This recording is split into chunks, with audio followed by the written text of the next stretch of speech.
Well, hey y'all, and welcome back to the channel, or if it's your first time here, welcome especially. My name's Sally, and I am so glad that you stopped by. For today's video, I wanted to give you a candid glimpse into my grocery haul, into a little pantry and refrigerator restock. If you don't know, I am a nutritional therapy practitioner. I specialize in metabolic, hormone, and digestive health. So I thought that it could be fun to just give you a realistic look at the staples that I often rely on to make meals that are super nourishing but also delicious. I am a massive foodie. I like things simple, but it is important to me that my food tastes really good. And it's also important that it be realistic and something that I can throw together without it taking too much time. I love to have the flexibility and ingredients to make a more elaborate meal if I would like, but also just get dinner on the table in 15 to 20 minutes without any problem. So all of that said, let's get into it. You will notice there is one major thing missing from this grocery haul, and that is going to be meat.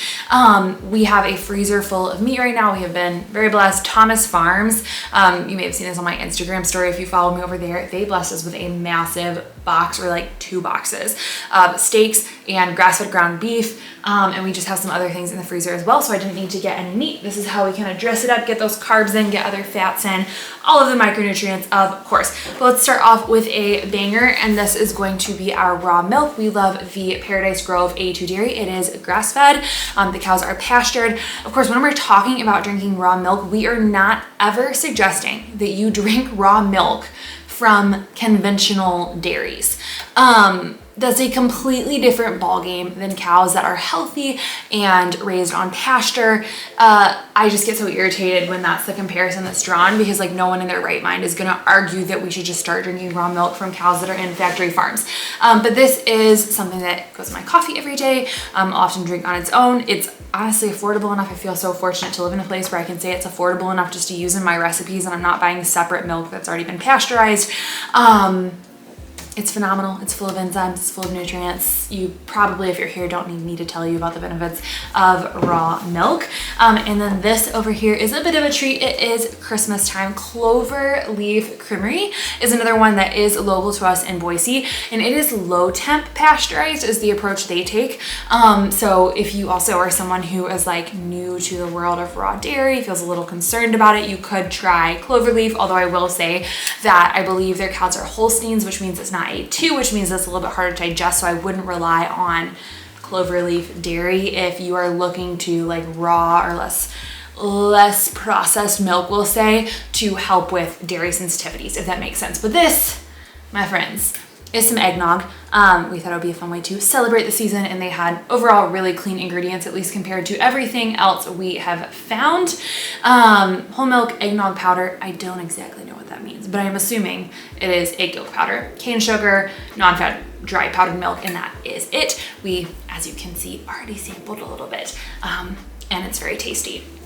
Okay, as you can see right here, already in frame is a massive bag of oranges. Now that they are coming back into season, I am so excited, because I kid you not, I think I could eat 5 oranges a day. They are absolutely one of my favorite fruits. Fantastic way to get that vitamin C, and vitamin C is something we want to be really careful about if we're looking at like a supplement. And so many people at this time of year, like in the winter time, they're like, oh, I need all the vitamin C, and they start throwing back vitamin C supplements, but they're from like ascorbic acid, which is actually really not great to put in your body. The best thing that you can do is eat citrus, or look into things like cherries are also really high, and you can do acerola cherry, and that can come in a supplement form if you really feel that that's something you need. I would discuss it probably with your practitioner, but that's a good whole food form of vitamin C that you can get in as well. And of course, great source of fiber and just carbohydrates and all of that.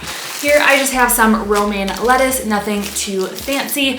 I do like to keep this on hand just because it is refreshing and bright, and I feel like if I'm throwing together a simple dinner with like beef potatoes or beef and rice, I throw some chopped up lettuce on it, a little bit of homemade dressing, and it automatically tastes way better, way fresher.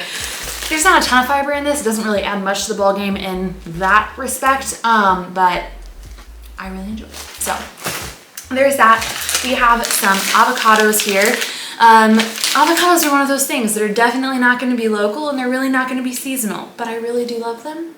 And when I can get a good deal on them, it is worth it to me. These are the teeny tiny avocados, the petite avocados that you can get at Trader Joe's. They're a fantastic deal.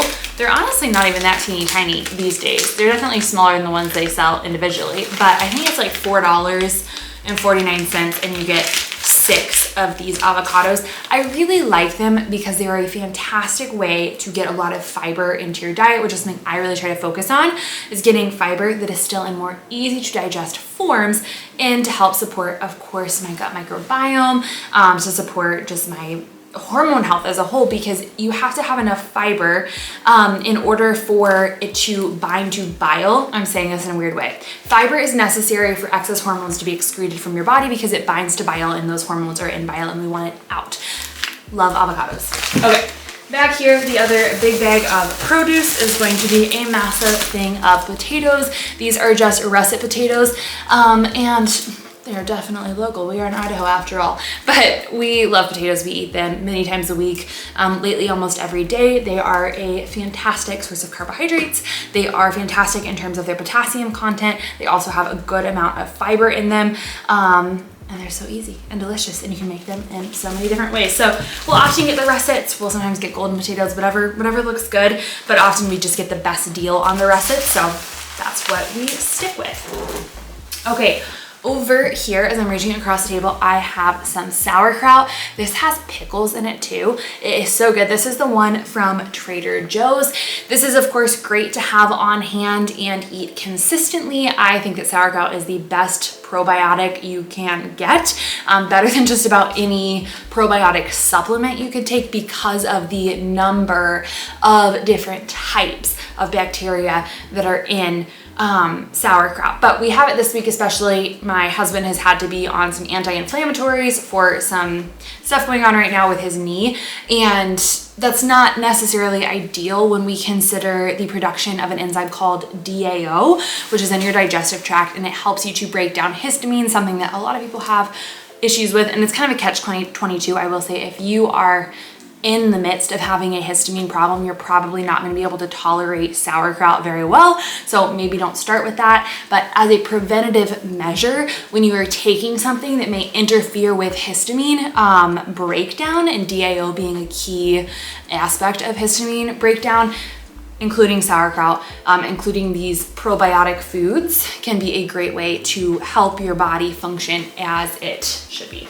Okay. Then we have this cheese. I have not tried it. It is Saint Andre Triple Cream Soft Ripened Cheese. It looks really good. I don't know. I said Samuel pick some cheese and he grabbed this one. What did it say? Paradise cheese? Heavenly cheese? It said heavenly cheese. So this should be pretty good. Just for snacks, a little aperitif before dinner. I think that refers to the drink. I don't know. What's the snack? No, I think that's a snack, right? They bring you the, I don't know, someone tell me what I'm trying to say. Prosciutto as well. If you've been here, you know I am a big fan. Probably just have some of this with the cheese, but it's also really fantastic with fruit. And then we have some bacon. I have been loving the uncured dry rub sliced bacon from Trader Joe's. Key point here, it is nitrate or nitrate and nitrate free, at least when you consider added nitrates and nitrites. It's a whole different ballgame if you're talking about this like uncured. It is still cured. It's more traditionally cured because it's salt cured, but it's not like overly salty because it's still kept in the fridge. Completely different ballgame again than if you're talking about bacon that has those nitrates and those nitrates added. And of course the quality of your pork matters. And also I realized the heat just kicked on, so hopefully that's not too annoying in the background. But anyways, I'll eat this every day for breakfast. I kind of go through phases of what meat I'm having with breakfast. Sometimes I'll do turkey bacon, sometimes I'll do different chicken sausages. But I just found it so satiating to have like 4 pieces of bacon, 3 eggs, a piece of fruit, and I am in good shape. And this is also nice because it has a pretty comprehensive amino acid profile, as opposed to just eating like ground beef. Not that you're gonna usually eat ground beef for breakfast. Some people do. I don't usually eat ground beef for breakfast, but I think it's great if you do. Has a nice comprehensive amino acid profile. So I don't necessarily feel the need to like complement it with bone broth, I talked about this in I think last week's video, but I don't necessarily feel the need to complement it with something like bone broth or collagen or gelatin at that particular meal. Okay, I might need to move the camera. No, I'll just grab a few. Back here we have a lot of apples. I think we have 12 apples, a combination of Fuji and Granny Smith's. Also in season right now, or I guess kind of just came out of season. But I love about apples is that they stay good for so long when they're stored properly, and so they really are something that you can kind of enjoy year round.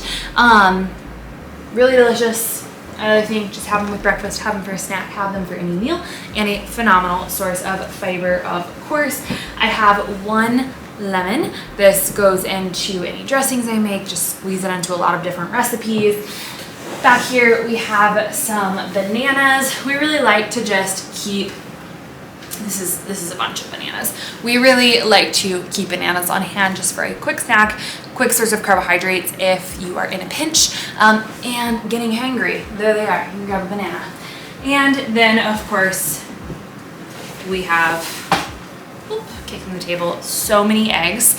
Eggs are such a staple for us. I already mentioned that I had them for breakfast. They are rich in so many nutrients. A few that kind of come to mind top of the list are going to be choline, are going to be folate, and there have been some pretty cool studies done about even just including I think like 2 eggs a day. I don't have them here at the top of my brain, but try to eat them daily. Okay, 2 more things left.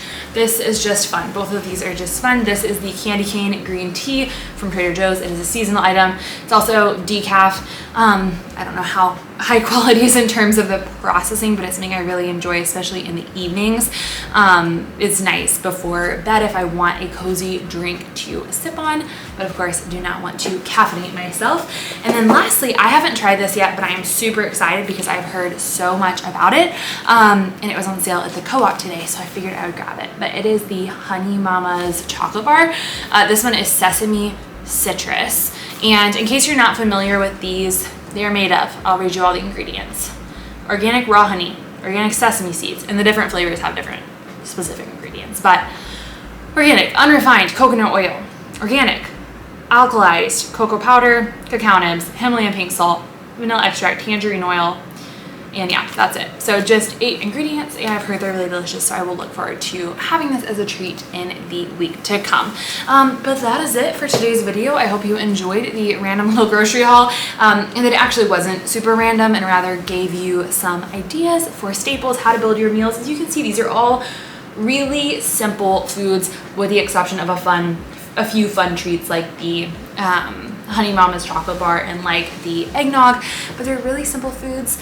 Of course, we have other staples in our pantries, but for the most part, base a meal around some meat, use these ingredients, and it's easy to have a really nourishing, delicious meal on the table in no time. So I'm gonna shut up and let you go, but until next time, bye guys.